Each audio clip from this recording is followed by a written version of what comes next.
దేవునికి ఆయన చూపే మార్గంలో ప్రతి బిడ్డ నడవాలి, ప్రతి వ్యక్తి నడవాలి.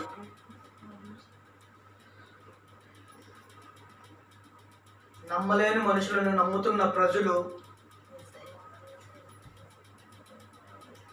దేవుడు అంటే మాకు సంబంధం లేదు అన్నట్టు జీవిస్తున్న ప్రతి బిడ్డ కూడా మారు మనసు పొందినట్లు సహాయం దయచేయమని క్రీస్తు బిడ్డ ప్రార్థించి అడిగి వచ్చినాం తండ్రి. ఆమేన్.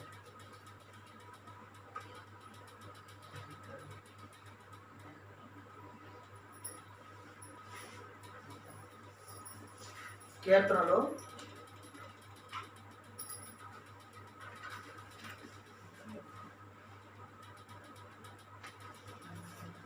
37వ అధ్యాయము 40వ వచనం. యెహోవా వారికి సహాయుడై వారిని రక్షించును. వారు యెహోవా శరణుజొచ్చి ఉన్నారు కనుక ఆయన భక్తిహీనుల చేతుల నుండి వారిని విడిపించి రక్షించును. యెహోవా వారికి సహాయుడై రక్షిస్తాడంట. ఎవరికి? భూమి మీద పుట్టిన ఆయన పిల్లల కోసం ఆయన మనకి సహాయకుడిగా ఉంటాడంట.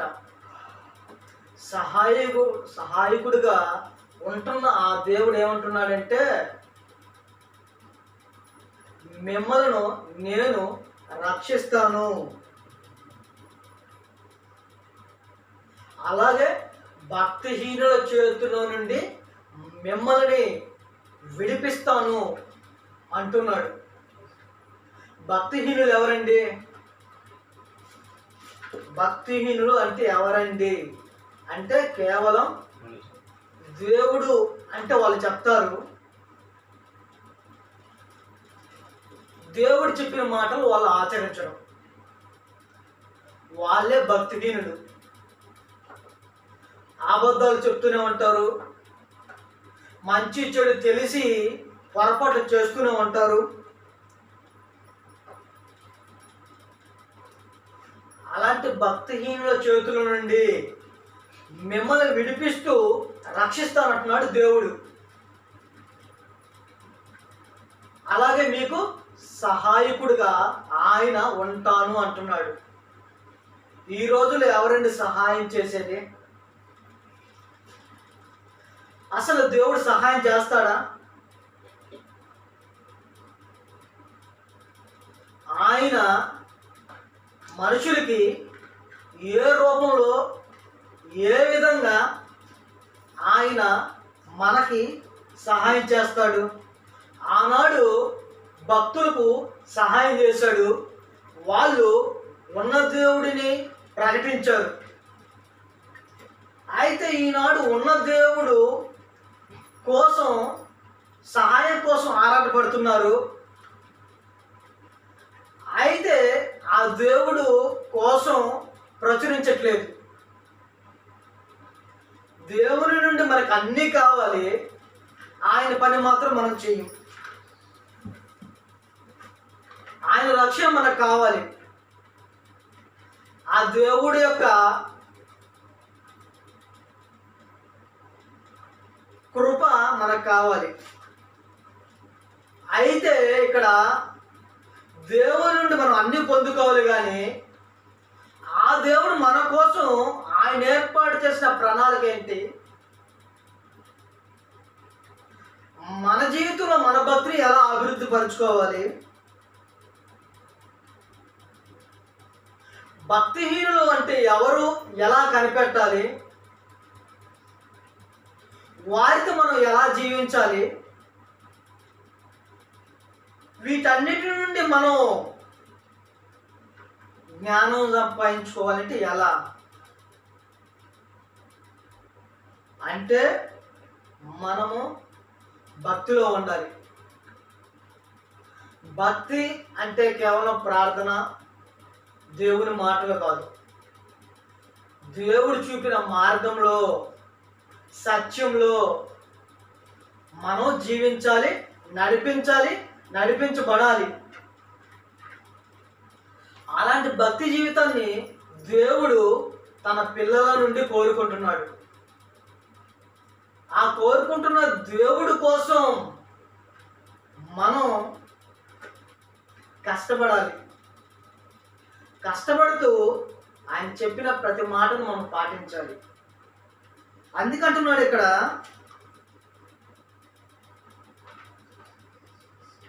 ఆయన మనకి సహాయకుడై రక్షిస్తాడంట. భక్తి జీవితం కాపాడుకోవాలంటే చాలా కష్టం. అందుకే దేవుని యొక్క సహాయం మనకు కావాలి. అదే దేవుడు మన నుండి కోరుకుంటున్నాడు.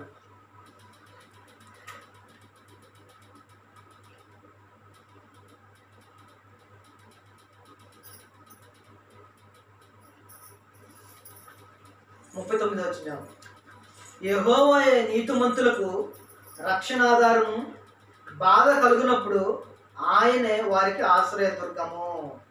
ఏదంట, భూమి మీద పుట్టిన ప్రతి ఒక్కరికి బాధ వస్తుందా? బాధ వస్తుంది కదా, బాధపడుతురు కదా, బాధపడతారు కదా. అయితే బాధపడుతున్న ప్రజల కోసం ఏమంటున్నాడంటే, మీకు నేను ఆశ్రయదుర్గము, అంటే మీకు నేను దగ్గరలో ఉన్నాను. మీరు ఎందుకు బాధపడుతున్నారు? సహాయకుడుగా ఉంటున్న ఆయన రక్షిస్తాడంట. రక్షించే దేవుడు ఆయన మన బాధను చూసి మనకు దగ్గరగా ఉంటాడంట ఆ దేవుడు. అలాంటి దేవుడి కోసం మనం ప్రతిరోజు కూడా నమ్మకాన్ని పెంచుకోవాలి. నమ్మకాన్ని పెంచుకుంటూ పోతే మన భక్తికి దేవుడు ఆ రాజ్యంలో విలువ కడతాడంట. మన భక్తికి ఆయన రాజ్యంలో విలువ కడతాడంట. అందుకోసం మనం భక్తిని అభివృద్ధి పరుచుకోవాలి. అలాగే కీర్తనలు 37వ అధ్యాయం 1వ వచనం, చెడ్డవారిని చూచి నీవు వ్యసన పడకము, దుష్కార్యములు చేయవారిని చూసి మత్సర పడకము అంటున్నారు. చెడ్డవారిని చూసి మనం వ్యసన పడకూడదు. వాళ్ళు ఈ విధంగా ఉన్నారు, మనం ఈ విధంగా ఉండాలి, ఇలా జీవించాలి అని అనుకోకూడదు. చాలామంది సినిమాలు చూసి ఫాలో అవుతూ ఉంటారు. అలా ఉండాలి, ఇలా ఉండాలి, కాళ్ళ దగ్గర వస్తాయి. అలాంటివి మనం చేయకూడదు. మనం కేవలం ఎలా ఉండాలంటే, అలాంటి వారి మత్సరపడకూడదు. అలా ఉంటే బాగుంటుంది అనే ఆలోచన రాకూడదంట. అలా ఆలోచన రాకూడదు అంటే మనలో భక్తిని పెంచుకోవాలి.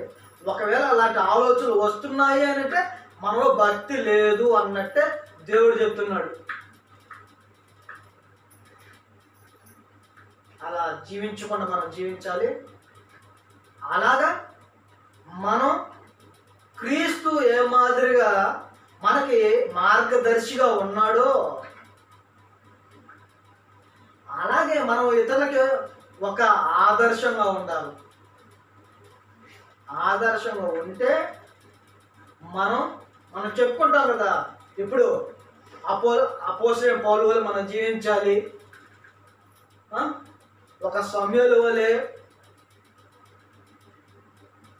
ఒక స్టెఫను వలె, ఇలా మనం అందరూ కూడా చెప్పుకుంటూ వస్తున్నాం కదా. అలాగే దేవుని పిల్లల కోసం మనం కూడా ఒక ఆదర్శంగా నిలబడాలి. ఆదర్శంగా నిలబడాలి అని అంటే దేవుని యొక్క ప్రణాళికలో మనం ఆయన ఉద్దేశంలో, ఆయన చిత్తంలో మన జీవితాలకు అర్పించాలి. అర్పించిన ఈ జీవితానికి భరోసా ఇచ్చేది దేవుడు మాత్రమే. ఎందుకంటే ఉన్నవాడు అనువాడు ఆయనే. రక్షణను అలాగే మనకి సహాయము కూడా మనకు అనుగ్రహించేది ఆ దేవుడే. కాబట్టి ఆ దేవుడి కోసం మనం నిలబడాలి, ఖచ్చితంగా నిలబడాలి. మన ప్రార్థన జీవితాన్ని కానీ, మన కుటుంబ భవిష్యత్తు కోసం కానీ, పిల్లల భవిష్యత్తు కోసం కానీ వాళ్ళ చదువుల కోసం కానీ అన్నీ కూడా దేవుని కోసమే, దేవుని యొక్క ఆయన చిత్త ప్రకారం మన కుటుంబాన్ని అప్పగించుకోవాలని ప్రార్థన చేసుకుంటాం. సర్వశక్తి మిక్కిలి కృపామణి గొప్ప తండ్రి, మీకు వేలాది స్తుతి స్తోత్రాలయ్యా. మీ హిందూ భయభక్తులు కలిగి జీవించుటకు సహాయం దయచండి అయ్యా. ప్రతి బిడ్డ మారు మనసు పొందినట్టు సహాయం దయచండి అయ్యా. పిల్లల భవిష్యత్తు కోసం, అలాగే ప్రతి బిడ్డ మారు మనసు పొందాలని, ప్రతి బిడ్డ జీవితాన్ని కొలతల ప్రకారం మీరు కొలుస్తున్నప్పటికీ మా జీవితం, మా భక్తి ఎంత మేరకు పనిచేస్తుంది, అలాగే పిల్లల భవిష్యత్తు కోసం వాళ్ళ యొక్క మంచి చెడులు నిర్ణయించి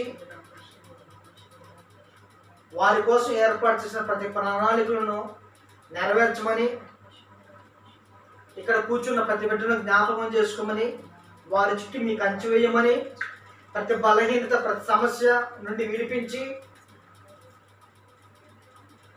చీకటి శక్తుల ప్రభావం నుంచి విడిపించమని, దేవుడు సహాయకుడు, ఉన్నవాడు అనువాడు ఆయనే కాబట్టి